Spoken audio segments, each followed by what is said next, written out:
Bienvenidos a un nuevo podcast, soy Santiago Dayenov. Estoy muy contento de poder hacer este capítulo que me entusiasma mucho, porque tiene que ver con lo que vengo conversando en relación a la película The Menu y todo lo que es el maltrato que vengo hablando estos últimos días de febrero. Y adiciono a esto una película que es El Dragón Rojo, que casualmente o no, es el mismo actor el que es el protagonista. Veamos qué pasa en las dos partes finales de la película, con lo cual estoy avisando que esto es spoiler. El Dragón Rojo tiene varios años, el menú ya tiene varios meses, ya hice un spoiler alert, hago este acá. Entonces, habiendo hecho este spoiler alert, voy a empezar a contar lo que pasa aquí. En las dos películas se trata de una persona que es obsesiva. Recomiendo que veas antes de esto, si querés, en donde hablé específicamente en Instagram sobre la película El Menú. Y después, si tenés ganas, que veas este, porque ahí junto las dos, y de esta manera, al juntar las dos, podemos ver un poco más claro cuál es el kit de la cuestión, cuál es lo que caracteriza al maltrato autogenerado pero no elaborado, y por no estar elaborado con uno mismo, es descargado hacia el mundo externo. Pero antes de descargarse al mundo externo, la no elaboración produjo una amputación del espíritu, un aplastamiento del ánimo, al punto tal de lo que uno hace, las virtudes que uno tiene, no están a favor del progreso, de crecer, de colaborar, de cambiar, de modificar, y en cambio están al servicio de la obsesión, del detalle, de la amargura, de la pérdida del interés, de cambio del ánimo, de la depresión, en donde en este último estado de ánimo se replica una y otra vez aquellos traumas infantiles que todos tuvimos en distinto o mayor grado y los vivimos en distinta intensidad, y que hoy, en la actualidad, nos afectan de tal o cual manera. Depende de cuánto actualicemos nosotros la realidad, es decir, de cuánto interpretemos, reinterpretemos la realidad, es que vamos a poder corrernos de ese pasado. En el caso de estas dos películas, muestro aquí cómo la resolución de las dos películas es de la misma forma. Ante una persona que es opresora, que es sádica, que está lastimando a otros, pero que previamente fue lastimado, termina ese acto que tiene, esa forma, se interrumpe ese embrujo de estar queriendo hacer daño al otro, empecinado con poner todas sus virtudes en vez de progresar en lastimar al otro y de creer que así se venga. Nunca se venga, porque nunca se está vengando con quien realmente lo dañó, y aún así no sería una venganza, aunque más entendible. Entonces, al no vengarse con la persona que le hizo lo que le hizo, que tampoco serviría, está replicando una y otra vez el dolor, porque en rigor no lo descarga. Veamos qué pasa en la primera de las películas, en El Dragón Rojo, cuando Edward Norton, el policía, llega a la casa y ve que el malo, el villano, tiene a su hijo de rehén, lo tiene con un cuchillo. Lo tiene ahí y pasa esto. ¿Qué vemos ahí? Edward Norton ve esa situación, lo ve ahí, el hijo se está haciendo pis, él piensa, se da cuenta que el villano tenía labio leporino, que había sido muy sufrido en su vida. Entonces Edward Norton le empieza a gritar al hijo. Le dice: ¿qué te pasa? ¿Qué estás haciendo, pis? Eso no es su nombre. ¿Qué querés, que te la corte? Decime, ¿querés que te la corte de verdad? Contestame, no te quedes callado, le dice. Contestame, no, le dice. ¿Qué? No me digas que no. Contestame lo que te digo. Nene, eso no es digno de un hijo mío. Vos, que nadie te quiere, que sos un freak, que tenés una marca en los labios. Y ahí el otro tipo se da cuenta que está hablándole a él.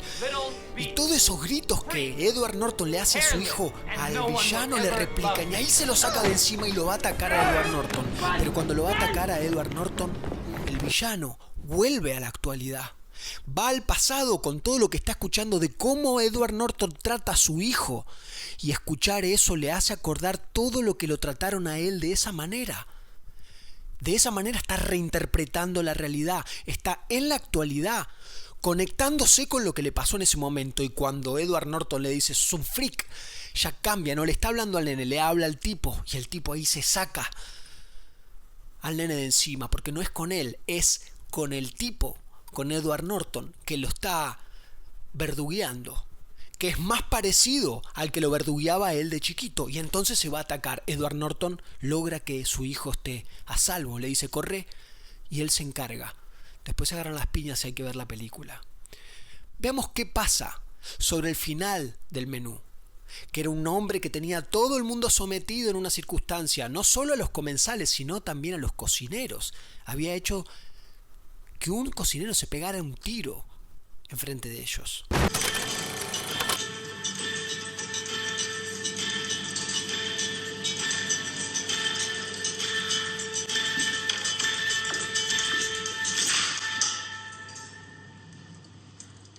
I don't like your food. What did you say? I said I don't like your food, and I would like to send it back. It is not to your liking. For starters, you've taken the joy out of eating. Every dish you've served tonight has been some intellectual exercise rather than something you want to sit and enjoy. When I eat your food, it tastes like it was made with no love. One knows love is the most important ingredient. Come on, chef. I thought tonight was a night of hard home truth. This is one of them. You cook with obsession, not love. Even your hot dishes are cold. You're a chef. Your single purpose on this earth is to serve people food that they might actually like, and you have failed. You failed, and you've bored me.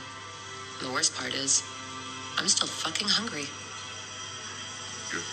You're still hungry? Yes, I am. How hungry? Starved. What are you hungry for? A cheeseburger.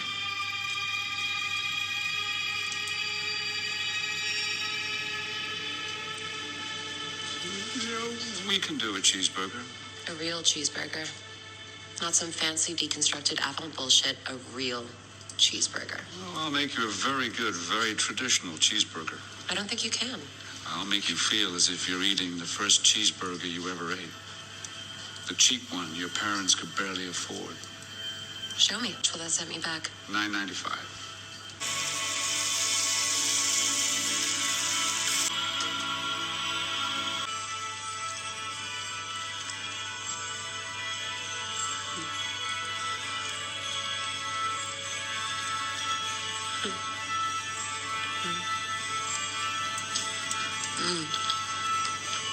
It's a cheeseburger. Yeah, that is a cheeseburger. Unfortunately, I think my eyes were a little bigger than my stomach. Can I get the rest to go?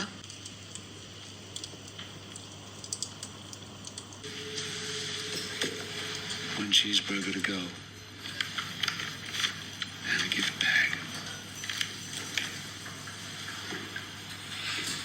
Thank you for dining at Hawthorne. Thank you.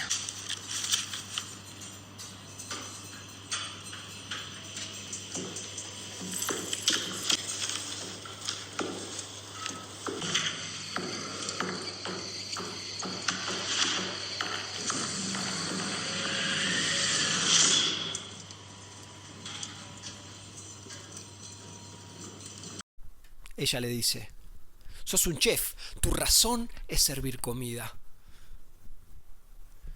Que guste.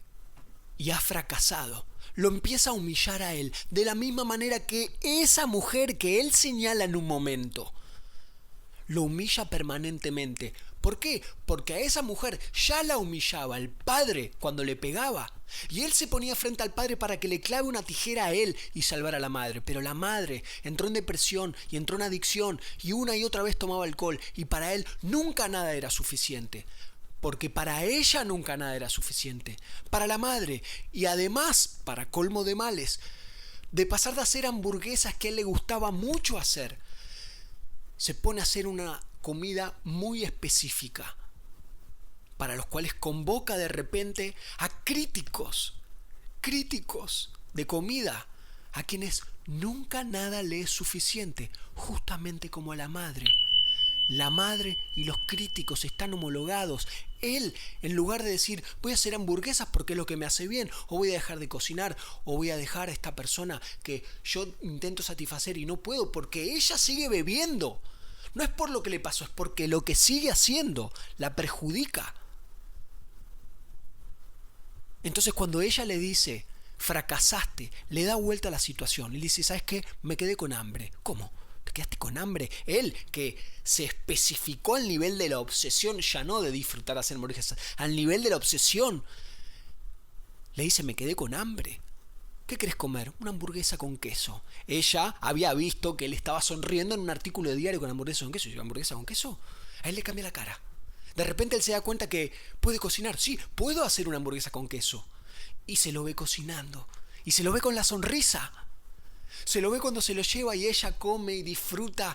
Y el tipo ve cómo ella está disfrutando. Volvió a cocinar para alguien con alegría. Volvió a sentirse por un momento, cortó el embrujo de esa señora que nunca puede satisfacer. En la realidad porque está allí tomando alcohol en su propio restaurante. Y en su cabeza, su madre interna, su autoexigencia. Eso que lo llevó de disfrutar a obsesionarse, a obtener resultados fabulosos. Todos querían ir a comer ahí, pero él no era feliz. Success without fulfillment, it's the ultimate failure. Si tenés éxito y no lo disfrutás, es el peor de los fracasos. Entonces, en este momento, ella le dice, ¿sabes qué? Mis ojos eran más grandes que mi estómago, pensé que tenía más hambre. No tengo tanta hambre como pensaba. Me lo quiero llevar para casa. Take to go. To go es para irse. Del lugar donde nadie podía salir. Él había dicho, el sometido pide la libertad. No se la da el sometedor. Entonces se le dice, sí, por supuesto, acá está su comida. Ella le paga los $9, que era lo que su familia podría pagar. Le abren la puerta y se va. Y él, por un momento, ve esa posibilidad de quedar libre de su propio maltrato. Pero ya estaba muy metido en eso. ¿De qué nos habla esta película?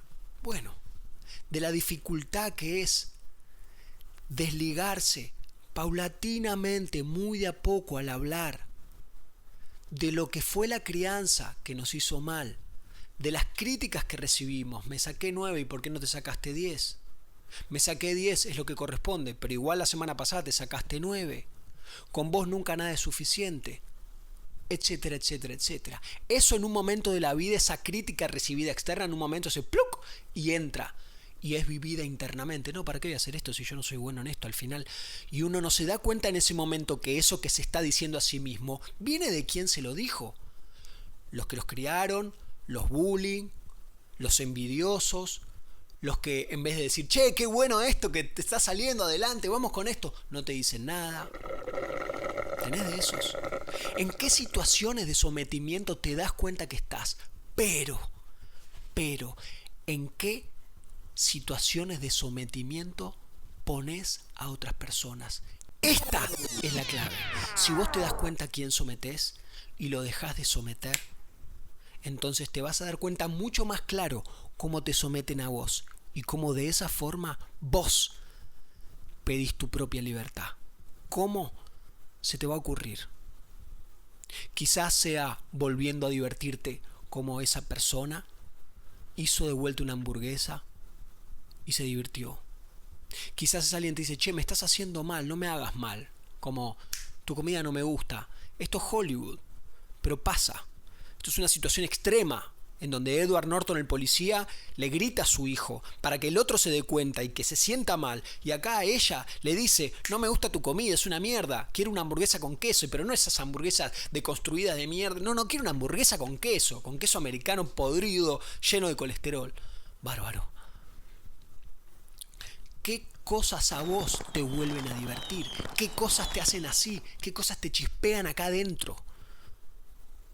Esa es la manera de dejar de someterte a vos mismo. Quizás estás haciendo algo en lo que sos buenísimo. Nadie es mejor que vos. Ganás mucho, te va bien, te va espectacular. Pero vos, nadie más que vos, sabe que lo vivís amargamente como ese chef.